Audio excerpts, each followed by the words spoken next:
श्री राधा जी के सावरिया, सब दुख दूर हुए जब तेरा नाम लिया। हे गोविंद,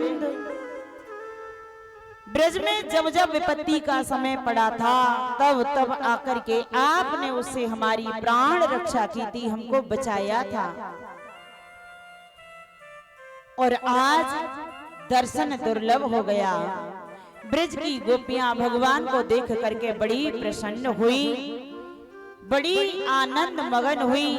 मैया यशोदा ने गोविंद को मस्तिष्क को बार बार चूमा है, क्योंकि जिस दिन से लाला गया है उस दिन से मैया रो रो करके और आंखों से अंधी हो गई, कानों से सुनाई नहीं देता है, एकदम पागल जैसी हो गई। लेकिन गोविंद की आवाज सुनते ही और एकदम मैया को चेतना आ गई।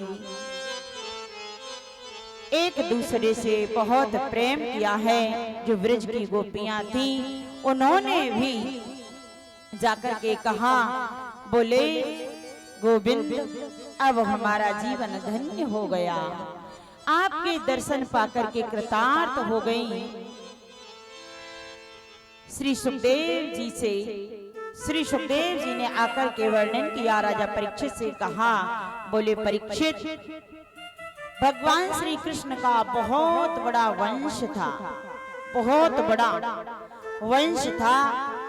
भगवान सबको समझाते रहते थे कि मेरे वंशजों में से किसी प्रकार की गलती ना हो। लेकिन जब बड़ा परिवार होता है ना, तो फिर कितना भी संभाल के रखो, लेकिन गलती कुछ ना कुछ हो जाती है।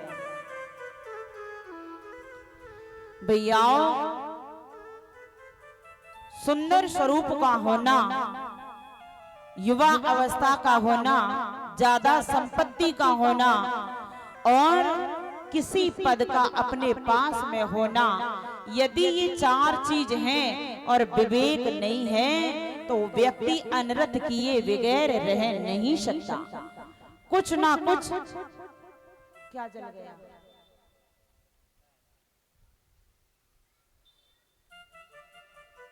बंद कर दो। कुछ ना कुछ किए बगैर रह नहीं सकता। अब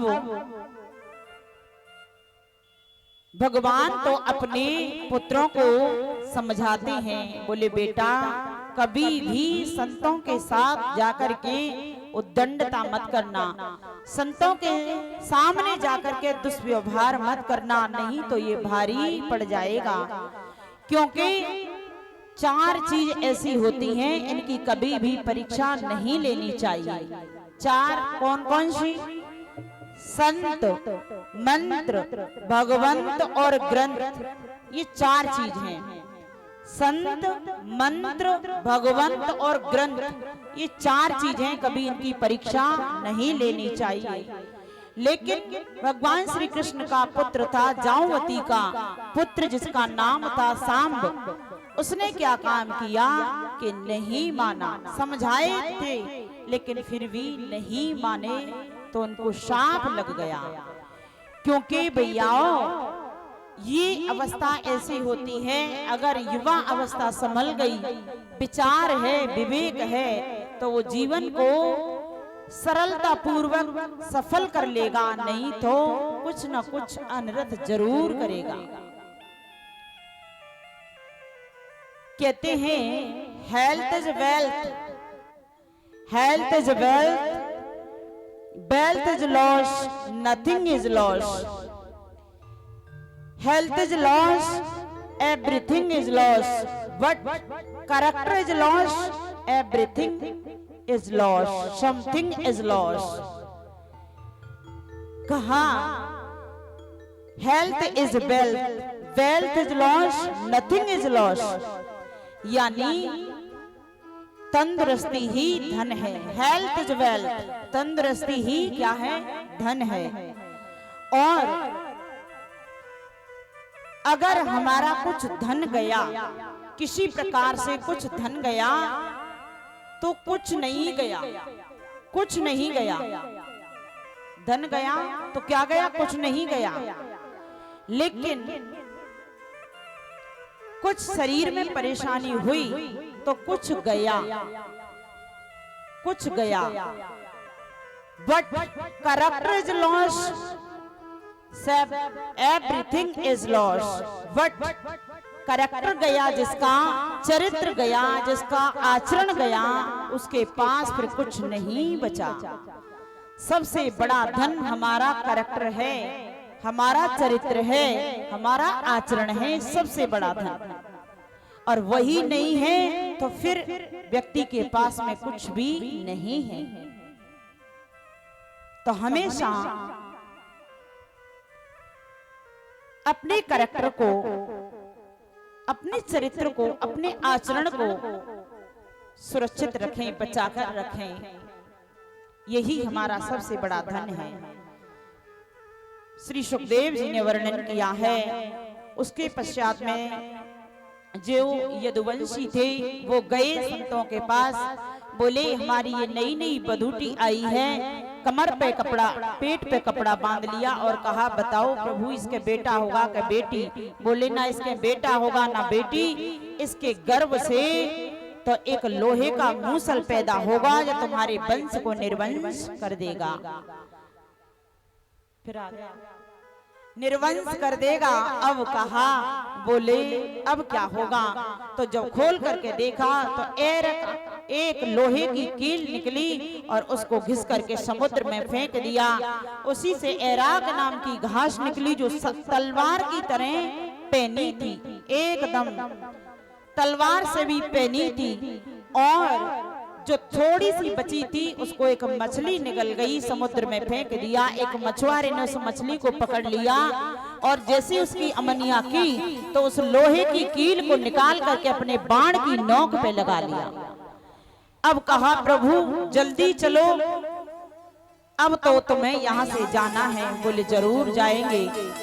और भगवान ने, सुखदेव जी महाराज ने दत्तात्रेय जी के जो 24 गुरुओं का वर्णन किया है, जिसमें जहां जहां से शिक्षा मिली वो उसको गुरु बनाया। एक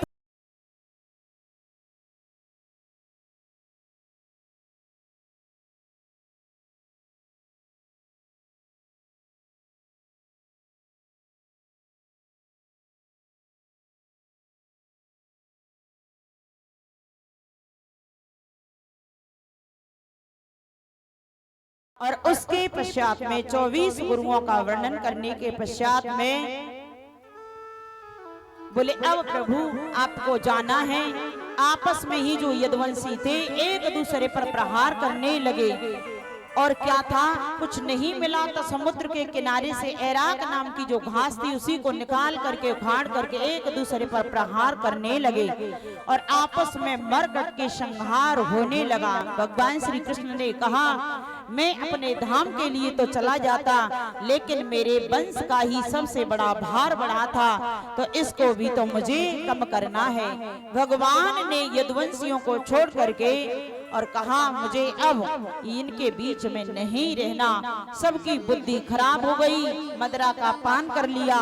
अब आपस में एक दूसरे पर प्रहार करने लगे, आपस में एक दूसरे पर प्रहार करने लगे और कहा, बोले प्रभु अब तुम अपने धाम के लिए आ जाओ। बोले जरूर आता हूँ, यति शीघ्र आ रहा हूँ। भगवान के जो वंशज थे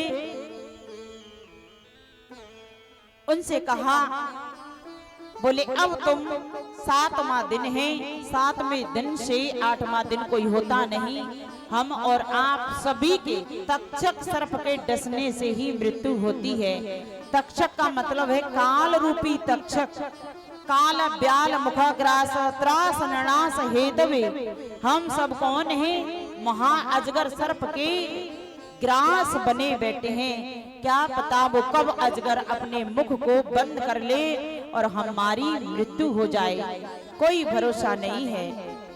तो हम सब उसी तक्षक सर्प के डसने से, यानी काल रूपी तक्षक सबको डसता है और उसी के डसने से मुक्ति होती है। श्री सुखदेव जी ने पूछा राजा परीक्षित से, बोले परीक्षित अब तुम्हारा समय आ गया, आज 7वां दिन है, तो मैं तक्षक सर्प डसेगा और तुम्हारी मृत्यु हो जाएगी। परीक्षित जी ने कहा, बोले मेरी मृत्यु नहीं होगी, मैं तो हमेशा अजर अमर रहने वाला हूँ। मृत्यु तो इस शरीर की होगी, ये शरीर ही आता है, शरीर ही जाता है, शरीर ही मरता है, जीता है, क्योंकि आत्मा तो अजर अमर है, ना ये कभी मरती है, ना कभी जलती है, ना सूख सकती है। गीता में भगवान कहते हैं, नैनम चिन्नन्ति शस्त्राणि नैनम दहति पावक न चैनम क्लेदयन्त्यापो न शोषते मारुतः।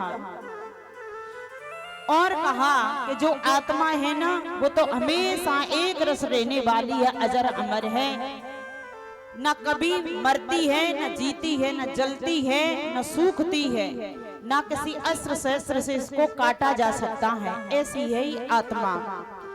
और गीता में भगवान ने कहा, वासांस जीर्णान यथा विहाय नवान संयाति नरो प्राणे तथा शरीराण विहाय जीर्णान यन्यान संयाति नवान देहि। कहा वासांस जीर्णान यथा विहाय, जैसे व्यक्ति अपने जीर्ण छीर्ण वस्त्र को यानी फटे पुराने वस्त्रों को त्याग देता है, फिर उसकी तरफ मुड़ करके नहीं देखता, ठीक इसी प्रकार से जो आत्मा रूपी चैतन्य तत्व है वो शरीर रूपी वस्त्रों को धारण करता रहता है कर्म के अनुसार। जैसा कर्म करते हैं वैसा ही शरीर रूपी वस्त्रों को धारण कर लेता है। अब तुम्हारा समय आ गया है, अब तुम्हारी मृत्यु होगी। कलयुग में भगवान के नाम का बड़ा ही गुणगान है कि कलयुग में भगवान के गुणानवाद गाकर ही भवसागर रूपी संसार से जीव का उद्धार हो जाएगा, कल्याण हो जाएगा। अर्जुन से भगवान ने कहा कि आज के 7वें दिन हमारी द्वारकापुरी समुद्र में डूब जाएगी, अब तुम ले जाओ इनको ब्रज मंडल के लिए। गोपियों को लेकर के अर्जुन आए हैं, तो भगवान बीच में एक वृक्ष के नीचे दूसरे एक जंघा पर दूसरे जंघा को रख करके आराम कर रहे थे। जिस वहेलिया ने उस लोहे की कील को अपनी बाण की नोक पे लगा लिया था, वह वहेलिया ने भगवान को समझा कि ये कोई हिरण है या कोई मृग है, ऐसा समझ करके और भगवान के ऊपर ही बाण मार दिया। जैसे ही बाण मारा तो भगवान के तलुआ में लगा, पैर में लगा और भगवान के पास में आया। बोले प्रभु मेरे से बहुत बड़ी गलती हो गई, मुझे क्षमा करना प्रभु, मेरे से बहुत बड़ा अपराध हो गया। भगवान ने कहा तुम्हारा ये कर्जा था वो उतर गया, तुम्हारे कर्जा को लेकर के मैं नहीं जाना चाहता। इधर में भगवान की जो पत्नियों को अर्जुन लेकर के जा रहे थे, भगवान ने कहा, बोले अर्जुन मुझे खड़ा करो, मुझे कष्ट हो रहा है, पीड़ा हो रही है। तो अर्जुन ने खड़ा नहीं किया, क्योंकि पता था कि जो कलाएं भगवान ने अर्जुन के लिए प्रदान की थी उन कलाओं को ये खींच लेंगे। भगवान ने कहा, रे अर्जुन तुम मेरा स्पर्श नहीं कर सकता तो बाण का सहारा देकर के तो मुझे खड़ा कर सकता है। और जैसे ही बाण का सहारा दिया तो जो अर्जुन के लिए कलाएं भगवान ने गोविंद ने प्रदान की थी वो बाण के द्वारा ही खींच ली। आगे जाकर के अर्जुन भगवान की पत्नियों को लेकर के जा रहे थे, वो भीलों ने लूट लिया। उसी समय से कहते हैं, अर्जुन तेरो कहा पड़ो समय बड़ो बलवान, भीलन लूटी गोपिका बेई अर्जुन बेईवान। वही गांडीव धनुष था, वही अर्जुन थे, लेकिन भगवान के सहारे के बगैर वो गांडीव धनुष भी किसी काम का नहीं है। भगवान के सहारे से ही वो गांडीव धनुष काम करता है। अब तो अर्जुन निहत्था रह गया, भगवान की पत्नियों को कोल भीलों ने लूट लिया। परीक्षित तो पहले ही समझ गए, बोले अब मेरे शरीर को भले ही चाहे तक्षक डसे या कोई भी डसे, अब मैंने जान लिया कि ये शरीर मरने वाला नहीं है। शरीर ही मरता है, आत्मा कभी भी मरने वाली नहीं है। ये तो अजर अमर है, हमेशा एक रस रहने वाली है। उसके पश्चात में भगवान ने कहा, बोले अब कुछ दुर्गुणों का वर्णन किया था और कहा, बोले मेरे बगैर सब फीके हैं, भगवान के सहारे के बगैर कोई किसी का नहीं होता। भगवान यदि हैं तो सब सही है और भगवान नहीं है तो कोई किसी का नहीं होता। भगवान की यदि कृपा होती है, भगवान का जो भजन करते हैं तो वो सम्मान के सहित जाते हैं, और जो भगवान का भजन नहीं करते तो फिर भगवान के चोर नहीं यम के दूत आते हैं, मारते पीटते घसीटते हुए इस जीव को ले जाते हैं। अगर भजन करते हैं तो सम्मान के सहित जाते हैं। सुमन माल जिम कंठते गिरत न जाने नाग, जैसे हाथी के गले से पुष्पों की माला गिर जाती है, उसको पता नहीं चलता। इसी प्रकार से साधकों का प्राणांत होता है, और जो पाप कर्म किए होते हैं जीव यही भोग करके जाता है, यही सभी कर्मों को भोग करके जाता है। अब कहा भगवान ने, बोले जो एक मंत्र है उसको बोला जाता है, लेकिन उससे पहले भगवान ने कहा कि जहां जहां जो भी वस्तु दिखाई देती है, जो मुझे समर्पित करते हैं, तो समझना मैं ही उस वस्तु को ग्रहण करता हूं।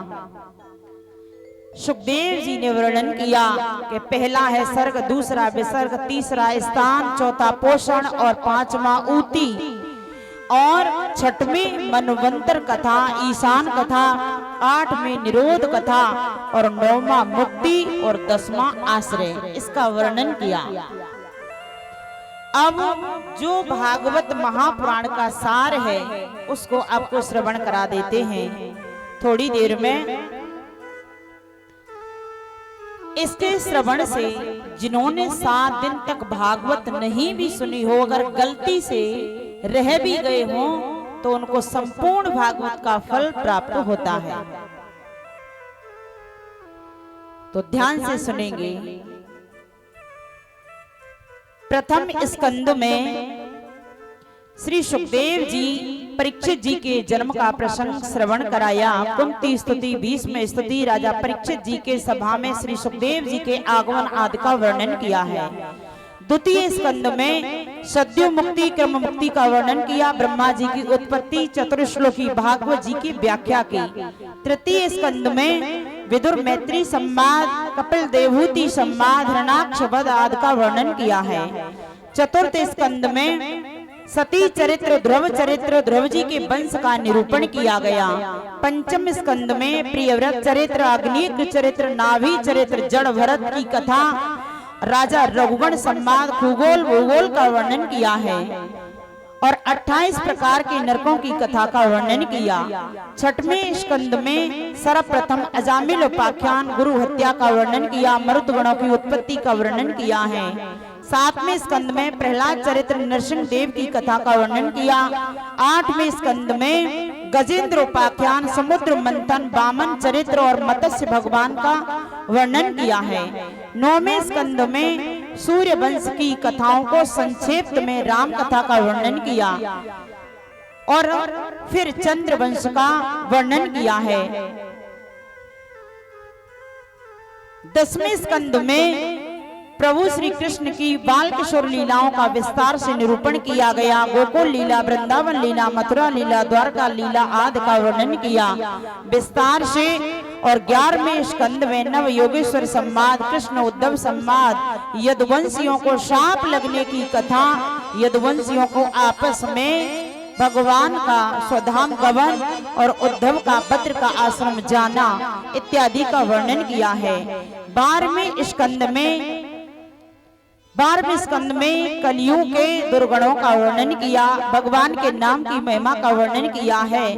बाद में श्री सुखदेव जी परीक्षित को अंतिम उपदेश उसका वर्णन किया और तक्षक सर्प के डस जाने से उनकी मृत्यु और उनका मोक्ष हो जाना, जन्मय जय का सर्प यज्ञ का करना, आस्तिक मुनि का जो उनको समझाना, मार्कंड ऋषि ने माया का प्रलय देखा था उसका संक्षेप में वर्णन किया। ये संपूर्ण भागवत संक्षेप में आपको श्रवण कराई।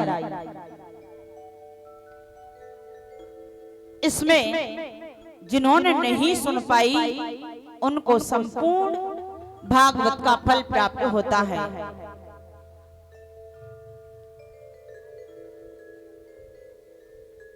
भगवान सबके सामने देखते देखते श्रीमद्भागवत महापुराण में विलीन हो गए और भागवत महापुराण में विलीन हुए जो हमारे और आपके समक्ष विराजमान है।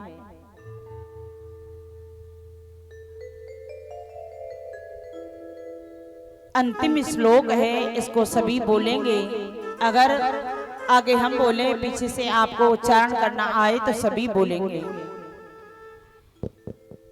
नाम संकीर्तनम यस्य, नाम संकीर्तनम यस्य सर्व पाप प्रणाशनम, सर्व पाप प्रणाशनम, प्रणामो दुख समनस, प्रणामो दुख समनस, तम नमामि हरिं परम, तम नमामि हरिं परम। नाम संकीर्तनम यस्य, नाम संकीर्तनम यस्य सर्व पाप प्रणाशनम, सर्व पाप प्रणाशनम, प्रणामो दुख समनस, प्रणामो दुख समनस, तम नमामि हरिं परम, तम नमामि हरिं परम। नाम संकीर्तनम यस्य, नाम संकीर्तनम यस्य सर्व पाप प्रणाशनम, सर्व पाप प्रणाशनम, प्रणामो दुख समनस, प्रणामो दुख शमनस, तम नमामि हरिं परम, तम नमामि हरिं परम। हरये नमः, हरये नमः, हरये नमः, हरये नमः, हरये नमः, हरये नमः। श्रीमद् भागवत महापुराण की कथा यहाँ पर विश्राम हुई। जो भी भागवत महापुराण से मुझे पुण्य मिलता है, जो भी कथा सुनाने का आपका पुण्य मिलता हो, उस पुण्य को मैं भगवान श्री राघवेंद्र सरकार के चरणों में समर्पित करती हूँ और मैं प्रार्थना करती हूँ, हे प्रभु, इस पुण्य से जिस गेरोटा गांव वालों पर ऐसी कृपा बनाए रखे कि इनमें कभी भी राग द्वेष ना हो, सब में एकता का भाव रहे, हमेशा एकजुट होकर के ऐसे धार्मिक अनुष्ठान हमेशा करते रहें, इनके जीवन में सुख शांति मिलती रहे, ये प्रार्थना करती हूँ। क्योंकि भगवान की जो कथा कही और सुनी वो दोनों बराबर ही होती है, क्योंकि श्रोता और वक्ता बराबर होते हैं। थोड़ी सी बारिश हो गई, इस कारण से अब व्यवस्था हो गई, नहीं तो बड़ा सुंदर आयोजन हुआ। वैसे जिस कथा में बारिश हो जाए, अभी प्रसाद को रोक लेंगे, जिस कथा में बारिश हो जाए वो कथा सफल मानी जाती है। और हमने सुना था कि एक बूढ़ी मैया का शरीर छूट गया तो समझना उसका तो मोक्ष हो गया, उसका कल्याण हो गया। क्यों कि भागवत महापुराण में चलते में उसकी अंतिम श्वास निकली तो उसके कानों तक आवाज कुछ ना कुछ तो जाती होगी, तो उसका उद्धार हो गया। उस बुढ़िया मैया के लिए ये प्रार्थना करते हैं कि भगवान उनकी आत्मा को शांति प्रदान करना, क्योंकि यहाँ बहुत उन्होंने कष्ट पाया था। मैयाओ, जो जीव जैसा कर्म करता है उसका फल तो भोग के यही जाना पड़ता है, क्योंकि प्रारब्ध तो भोगने से ही मिटता है, भोगने से ही निवृत्ति होती है।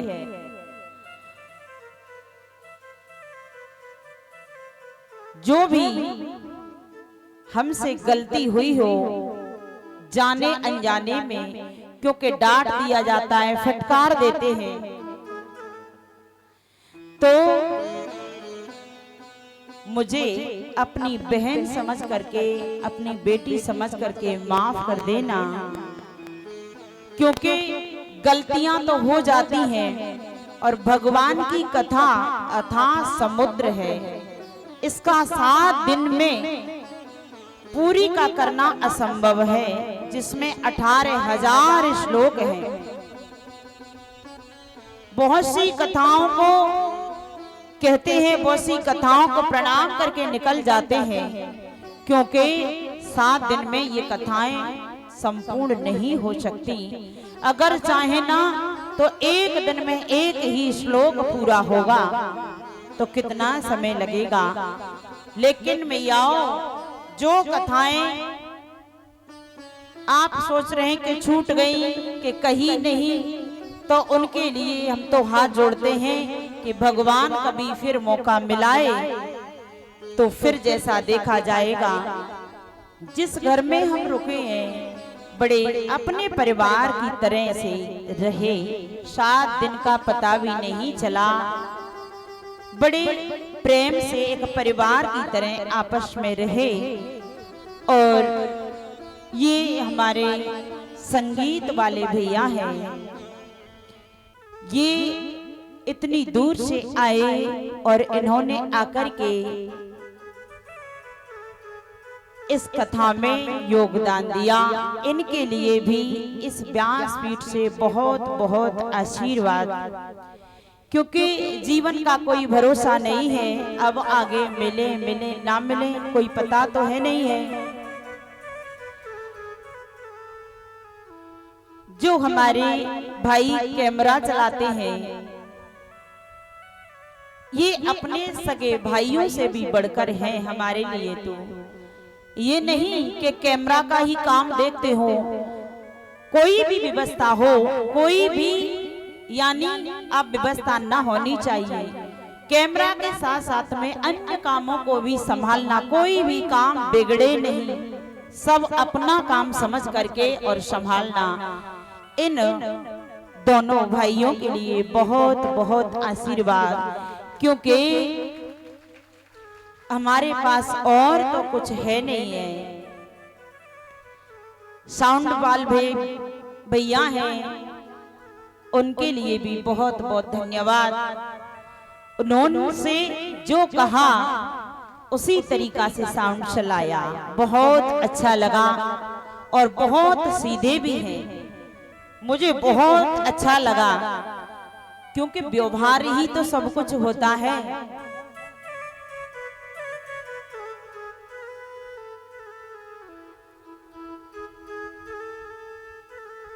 तो जो भी हमारी जो टीम वाले हैं, इनकी तरफ से अगर आपके लिए किसी प्रकार का कष्ट पहुंचा हो, पीड़ा पहुंची हो, तो अपनी टीम की तरफ से, अपने भाइयों की तरफ से मैं माफी चाहती हूँ कि कोई भी गलती हुई हो तो उनको माफ कर देंगे।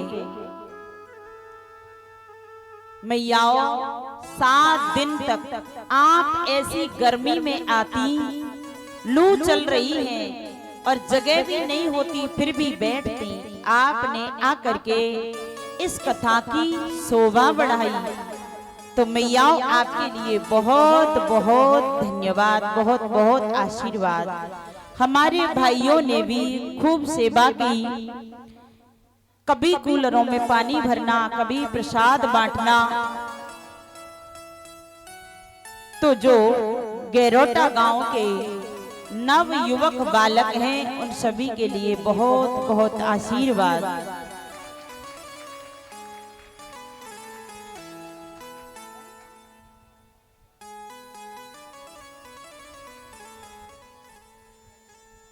जो हमारे आचार्य जी हैं, 2 पंडित हैं ना, ये दोनों पंडित जी यहाँ तो कम ही दिखाई देते, मंदिर में पाठ करते, लेकिन पूजा पाठ करा के कभी टाइम पर आ जाते। बेचारे पूरा दिन पाठ करते रहते, किसी भी प्रकार की कोई कमी ना रह जाए। और इनको ये भी भय रहता कि अगर कोई गलती हो गई तो दीदी हमको डांटेंगी। तो इन दोनों बच्चों के लिए बहुत बहुत आशीर्वाद। जो हमारी बगल में विराजमान है, नाम तो इनका कृष्ण प्रिया है, पर हम तो प्यार से खुशी खुशी कहते हैं, क्योंकि इनका स्वभाव ऐसा है, सबको खुश रखना और खुद खुश रहना। वैसे नाम कृष्ण प्रिया है, लेकिन खुशी खुशी प्यार से कहते हैं। ये भी बहुत हमारी सहायता करती हैं। तो अपने बच्चों को तो हमेशा ही आशीर्वाद रहता है, जैसे माँ का रहता है ना, इसी प्रकार से। और गुरु का तो हमेशा शिष्य के प्रति हमेशा लगाव रहता है, हमेशा प्रेम रहता है। चाहे शिष्य कितना भी बड़ा हो जाए, लेकिन गुरु के लिए तो वो हमेशा छोटा रहता है, हमेशा एक बालक की तरह रहता है। कुछ समय से ये हमारे साथ नहीं थी, क्योंकि घर पे थी, लेकिन हमें भी अच्छा नहीं लगता था। एक माँ जैसा लगाव होता है गुरु शिष्य का, क्योंकि कहते हैं ना कि त्वमेव माता च पिता त्वमेव, त्वमेव बंधु च सखा त्वमेव, त्वमेव विद्या द्रवणम त्वमेव, त्वमेव सर्वम मम देव देवा। तो गुरु सर्वस्व होता है, माँ भी होती है, पिता भी होता है, भाई भी होता है, बंधु भी होता है, सखा भी होता है, तो वो सर्वस्व होता है। तो हमें कभी भी ये नहीं लगता, हम तो ये सोचते हैं कि बच्चा है। हमेशा कभी ऐसा भी समय आया सखा जैसा, कभी माँ और बेटी जैसा अलग अलग जैसे भाव होता है। कभी कभी जैसी जिज्ञासा होती है, एक माँ बेटी का जैसे प्रेम होता है ना, उस तरीके से प्रेम करती है। तो इसके लिए भी बहुत बहुत आशीर्वाद। भगवान इसकी सद्बुद्धि हमेशा बनाए रखे, सद्विचार हमेशा बने रहे, ऐसी भगवान से प्रार्थना करते हैं। क्योंकि अब आज तक का हमारा और आपका संयोग था, लेकिन आगे कोई नहीं पता। आज तक का संयोग था, मैं चलूं तो मेरी दौलत मेरे साथ रख देना, मैं चलूं तो मेरी दौलत साथ रख देना, मेरे बुजुर्गों मेरे सिर पे अपना हाथ रख देना, मेरे सिर पे अपना हाथ रख देना। यही आशीर्वाद देना मुझे तो, कि हमेशा मिलना जुलना होता रहे। वैसे कोई भरोसा तो होता नहीं है, आज से कल का नहीं पता। कि तारों को आंखों में महफूज रखना, तारों को आंखों में महफूज रखना, बहुत देर तक रात ही रात होगी, हम भी मुसाफिर तुम भी मुसाफिर, फिर किसी मोड़ पर मुलाकात होगी। शायद ठाकुर जी की कृपा हुई तो मिलना हो सकता है। पत्ता टूट्यो डाल सो ले गई पवन उड़ाए, आबू की बिछुड़ी कब मिले, दूरी परेंगी जाए। जिस वृक्ष से पत्ता गिर जाता है तो फिर पुनः वापस नहीं आता। भैयाओ, आप सभी ने बहुत मेहनत की, कोई पता भी नहीं था, लेकिन ठाकुर जी को ये संयोग बनाना था, इसीलिए तत्काल ये कथा फिक्स हो गई और यहाँ ज्ञान रूपी गंगा चल करके आ गई।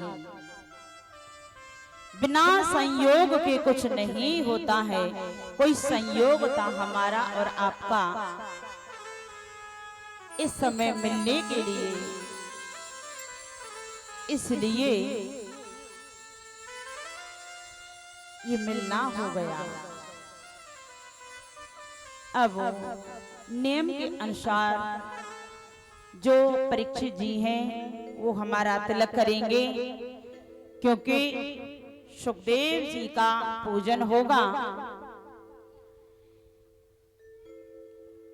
जैसी गुरुजनों से टूटी फूटी वाणी में जैसा हमने गुरुजनों से संतों से प्राप्त किया, वो ज्यादा से ज्यादा आपको परोसने का बताने का प्रयास किया। लेकिन भैयाओ, कथा तो समुद्र के समान है, इस पूरी कथा को करना असंभव होता है। परीक्षित जी कहाँ गायब हो गए?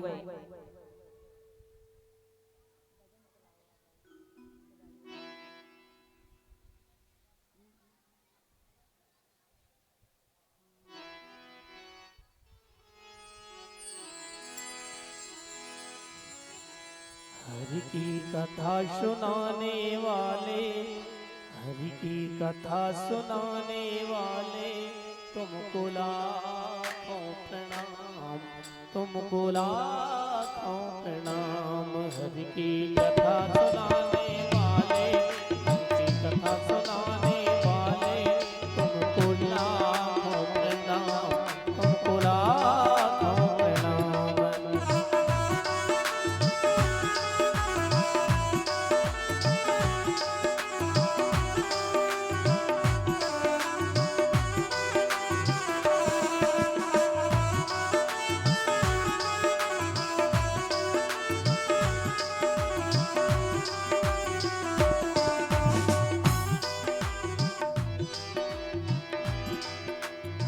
भूल रहे थे वन में, बल खो बैठे थे तन में। हम भूल रहे थे वन में, बल खो बैठे थे तन में। हम भूल रहे थे मन में, बल खो बैठे थे तन में। प्रभु की राह बताने वाले, यह राज बताने वाले, तुमको लाखों प्रणाम, तुमको लाखों प्रणाम। हरि की कथा सुनाने वाले, हरि की कथा सुनाने वाले, तुमको लाखों प्रणाम, तुमको लाखों प्रणाम।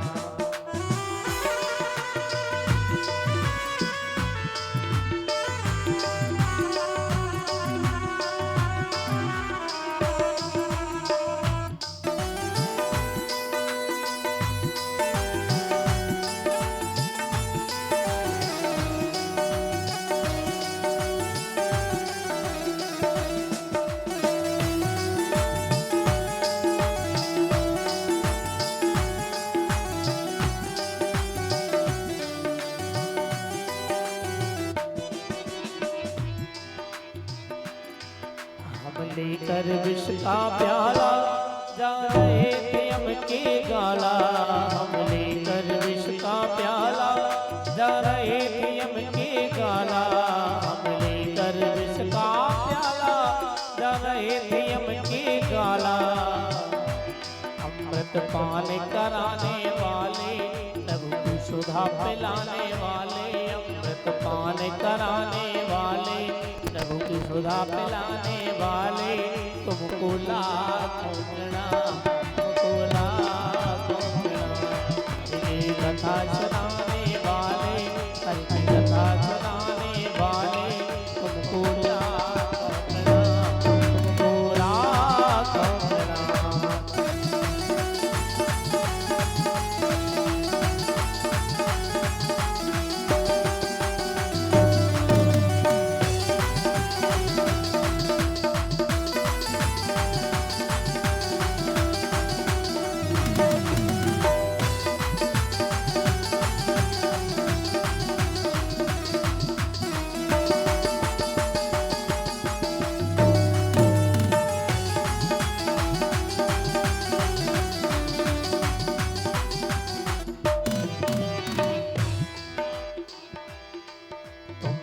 घट अंतर्यामी, हम पद में और अभिमानी। तुम घट घट अंतर्यामी, हम पद में और अभिमानी। तुम घट घट अंतर्यामी, हम पद में और अभिमानी। प्रभु का दर्श कराने वाले, प्रभु का दर्श कराने वाले। तुमको लाखों प्रणाम, तुमको लाखों प्रणाम। हरि की कथा सुनाने वाले, हरि की कथा सुनाने वाले। तुमको लाखों प्रणाम, तुमको लाखों प्रणाम।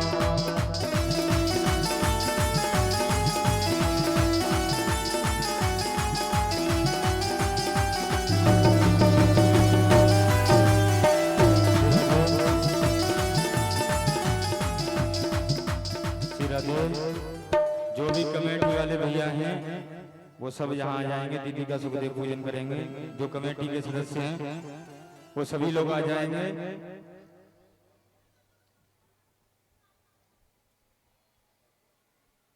जो कमेटी के सदस्य भैया अति शीघ्र आ जाएंगे और सभी लोग आरती करेंगे। आज विश्राम दिवस की आरती है, सभी कमेटी वाले भैया यहाँ उपस्थित रहेंगे।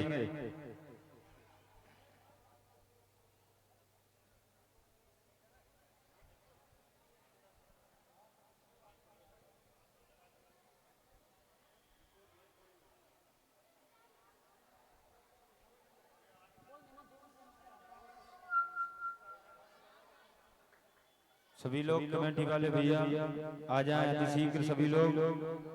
और जो भी माताएं बहनें भाई सुखदेव जी का पूजन करना चाहते हैं वो अति शीघ्र मंच पे आए, वह पूजा कर सकते हैं। जो भी सुखदेव जी का पूजन करना चाहते हैं आराम से, भीड़ भगड़ कोई नहीं करेगा, शांति बनाए रखेंगे।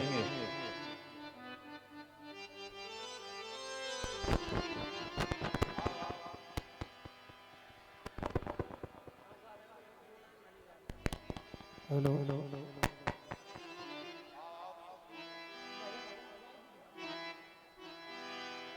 रही जिंदगी तो, रही जिंदगी तो मिलेगी दोबारा। मिलन 7 दिन का हमारा तुम्हारा। रही जिंदगी तो मिलेगी दोबारा। मिलन 7 दिन का हमारा तुम्हारा।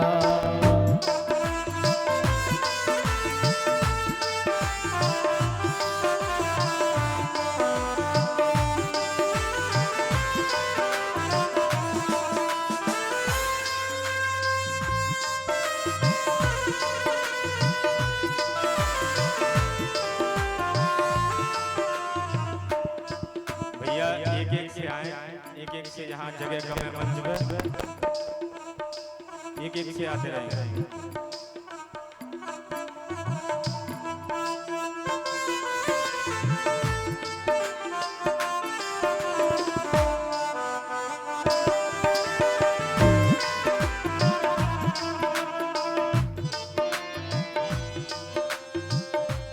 अरमानों के दीप जले हैं, हमको सच्चे भक्त मिले।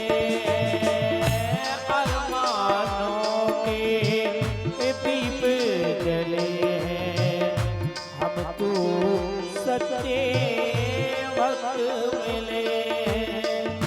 फिर कब मिलेगा, फिर कब मिलेगा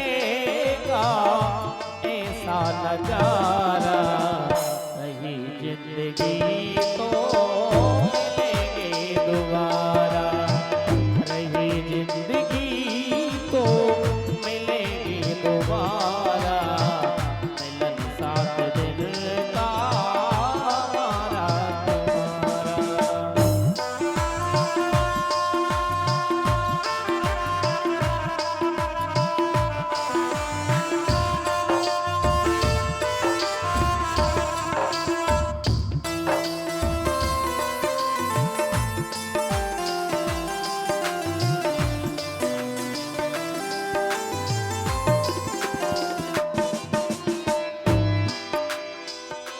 सब भक्तों से मेरा कहना, भूल चूक की माफी देना।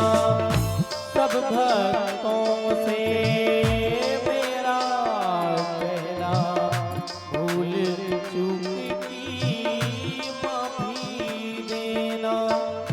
तुमसे बिछोड़ना ना, तुमसे बिछोड़ना ना हमको गवारा, रही जिंदगी तो मिलेगी दोबारा, रही जिंदगी तो मिलेगी दोबारा, मिलन साथ दिल का हमारा तुम्हारा।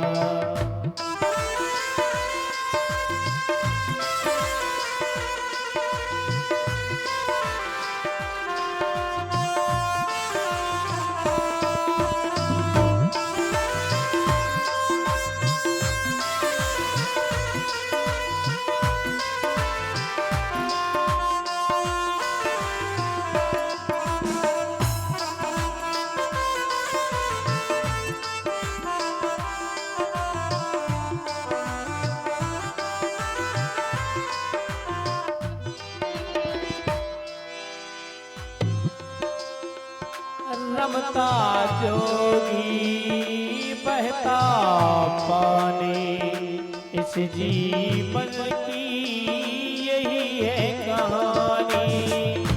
रमता जोगी बहता पानी, इस जीवन की यही है कहानी।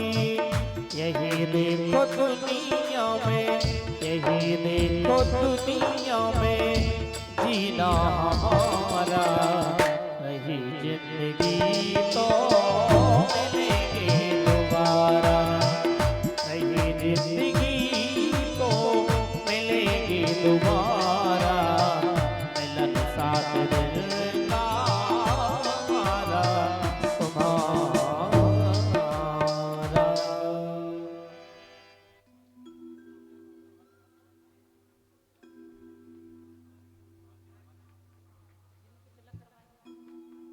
परिषद जी मंच पे आ जाएंगे, पुजारी जी महाराज।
आइए एक भजन पहले श्रवण करेंगे।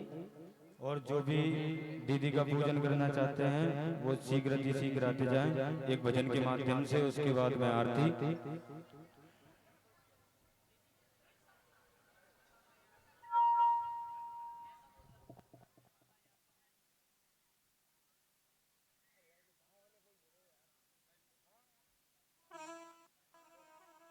आइए आरती होगी।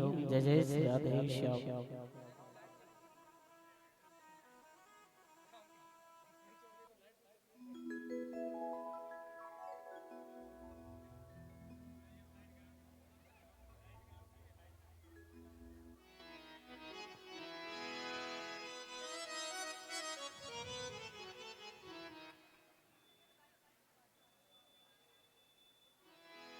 ओम जलमलिने नमः सोदे नमः हरि ओम चंद्रमा मनसो जातक्षो सूर्यो जायत सूत्रांताय च प्राणस्य मुखादग्निरजायतः।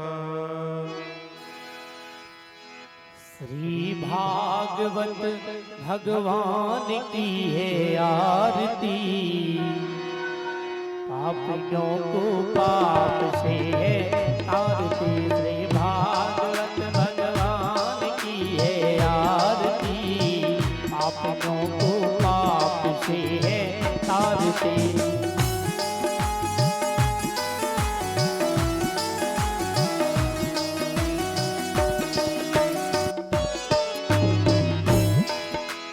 अमर ग्रंथ यह मुक्ति पंक्ति यह पंचम वेद निराला, नव ज्योति जगाने वाला। यह अमर ग्रंथ यह मुक्ति पंक्ति यह पंचम वेद निराला, नव ज्योति जगाने वाला। हरि नाम यही हरि नाम यही, हरि नाम यही हरि नाम यही, यही जग मंगल की आरती।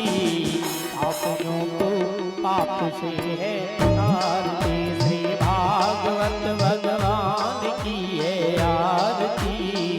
पापियों को पाप से है आरती।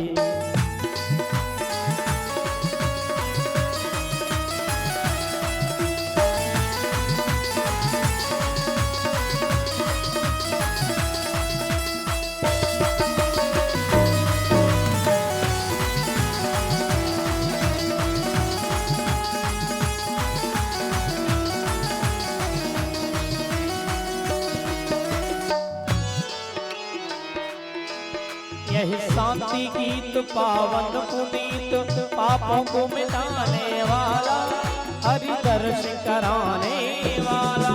यही शांति गीत पावन पुनीत, पापों को मिटाने वाला, हरि दर्शन कराने वाला।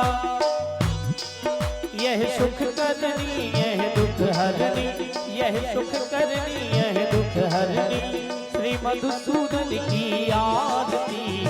पापियों को पाप से है तारती, श्री भागवत भगवान की है आरती। पापियों को पाप से है तारती।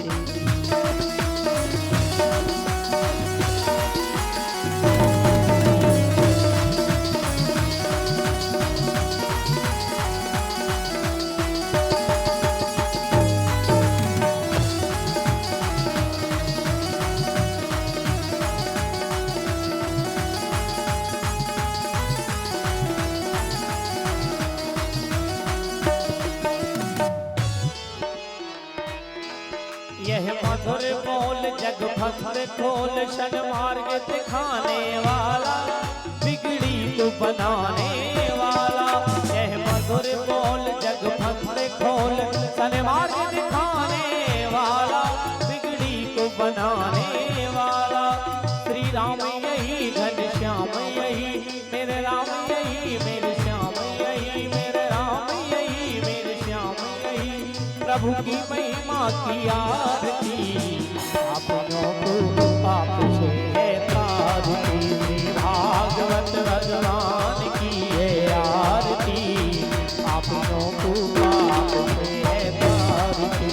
कर्पूर गौरम सदा सार सारा प्रहार रामचन्द्रं प्रयाजुषे मम भवानी शतं नमामि त्वमेव माता च पिता त्वमेव त्वमेव बन्धु च सखा त्वमेव त्वमेव विद्या त्वमेव त्वमेव सर्वं मम देवदेव अच्युतं केशवं रामं नारायणं दामोदरं वासुदेवं हरं श्रीधरं माधवं गोपिकावल्लभं श्रीधरं माधवं गोपिकावल्लभं जानकीनायकं रामचन्द्रं भजे जानकीनायकं रामचन्द्रं भजे हरे राम राम राम हरे हरे हरे कृष्ण हरे कृष्ण हरे राम राम राम हरे कृष्ण हरे कृष्ण हरे हरे कृष्ण हरे हरे कृष्ण हरे हरे ओम जलेन शीतले किरणं पुष्पैरीवादिवन्दनम् आरोग्यार्थात्मादिवन्दनमस्तु प्रच्छाल्यमन्त्रस्वाञ्जलिः यज्ञेन यज्ञमयजन्तदेवास्तानि धर्माणि प्रथमान्यासन्नादेहनाकं मयि मानः सचन्ताय प्रपूर्वे साध्याः शान्तिदेव हरिः ओम् एकदन्ताय विद्महे वक्रतुण्डाय धीमहि तन्नो दन्ती प्रचोदयात् हरिः ओम् कात्यायन्ने च विद्महे कन्याकुमारी च धीमहि तन्नो दुर्गे प्रचोदयात् हरिः ओम् तत्पुरुषाय विद्महे महादेवाय धीमहि तन्नो रुद्रा प्रचोदयात् हरिः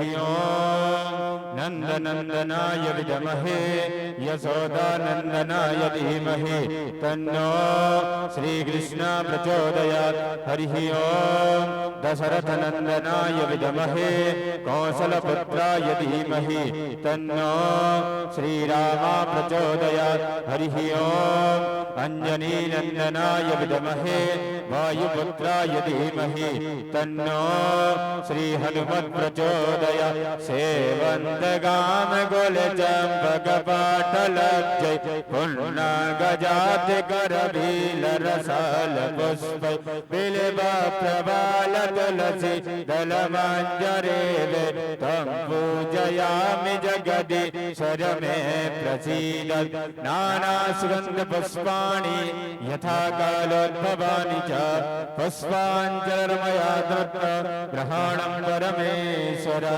संगय सुपरिवाराय सावधानकाय श्री पुराण पुरुषोत्तमाय नमः बालकृष्ण देवताभ्यो नमः मंत्रपुष्पाञ्जलि समर्पयामि क्षमो नाथय पराधमम हे जग के आधार पुष्पांजलि अर्पण करें मेरे नाथ करो स्वीकार मंत्र पुष्पांजलि समर्पयामि बोले श्रीमद्भागवत महापुराण की व्यास जी महाराज की सुखदेव जी महाराज